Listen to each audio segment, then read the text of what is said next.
you're not the real survivor. That person whose hand he shook was Elie Wiesel. So Nicholas Grüner was an actual Auschwitz camp survivor. He was on the march, same march as your parents were on.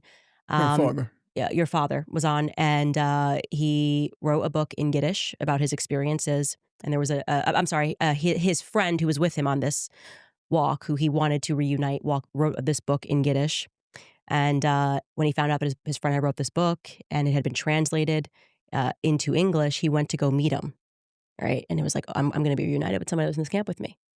He gets up to shaking this person's hand, and he's like, "You've taken on the identity.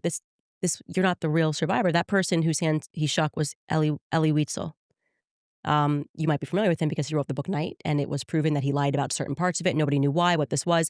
And so he then spent the rest of his life, Nicholas Grüner, dedicated to telling people that this man was effectively a gypsy who stole the identity of a real person. And he said, Nicholas rolled up his sleeve. He's like, we all have tattoos.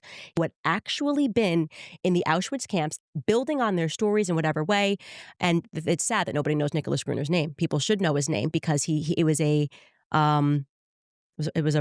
valiant fight, and he to the very end said, "There are people who are stealing our identities." And I go, I've got this feeling that happened a lot more than we think it happened.